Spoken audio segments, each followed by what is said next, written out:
bismillah alhamdulillah wasalaatu wasalaamu ala rasulillah. nañu jël ñaan bu ci topp mooy ñaan ngir yomb maanaam yombalal sunuy mbir ñaan yàlla mu yombal mbir yi. ñaan baa ngi nii: allahumma la saxla illa ma ja'altahu saxla wa anta taj'alul hasana iza shi'ta saxla. nañu tekkal baat bu ne benn ak benn. allahumma yàlla, laa saxla saxla yomb, laa saxla dara yombul, yàlla dara yombul. illaa ma ja'altahu saxla, illaa lu dul wala waaye, maa lu ja'alta nga def, hu ko lu dul nga def ko, wala waaye lu nga def mu lan saxla saxla yomb. allahumma la saxla illa ma ja'altahu saxla. yàlla dara yombul lu dul wala waaye lu nga def mu yomb. jullit dëgg dafay wut saa su ne ndimbal ci yàlla kese. du mësa wan ginnaaw jafe-jafe ndax dafa wóolu yàlla. dafay ñaan yàlla mu yombalal ko.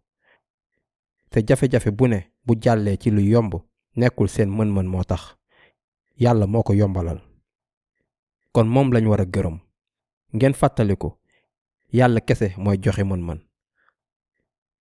saa su nu amee jafe-jafe nañu tari ñaan bii ak ngëm-ngëm. mettiwul ci yàlla mu def mbir yi yomb. yàlla dafa am kàttan ak mën-mën ci kaw lépp. léegi nañu jël dog bi ci des. wa anta taj'alul hasana iza shi'ta saxla.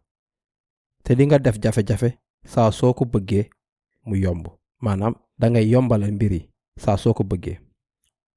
wa anta te yow taj'alu dangay def, wa anta taj'alu te dangay def alxasana metit wala tiis. iza shi'ta bëggoon nga, waaye boo leen tegee iza ci kanamam, iza shi'ta saa soo ko bëggee dafay mel ni jaa mooy ñëwoon na. iza jaa saa su dikkee, iza jaa nasrullah saa su ndimbalu yàlla dikkee. kon iza shi'ta saa soo ko bëggee saxla yombal. wa anta taj'alul hasana iza shi'ta saxla. te dangay def metit saa soo ko bëggee mu yomb, maanaam te dangay yombalal metit saa su la neexee. bataaxal bi fii mooy yàlla kenn mënulaa téye saa soo bëggee mbir yomb. jàngat ak jàng am nañu ñaari dog. allahumma la saxla illa ma ja'altahu saxla wa anta taj'alul hasana iza shi'ta saxla. ñëw leen xool understandquran.com ngir jàng alxuraan, jàng tajwid ak dégg alxuraan ak jàng benn ak benn. jazakumullahu xayr wa salaamu aleykum.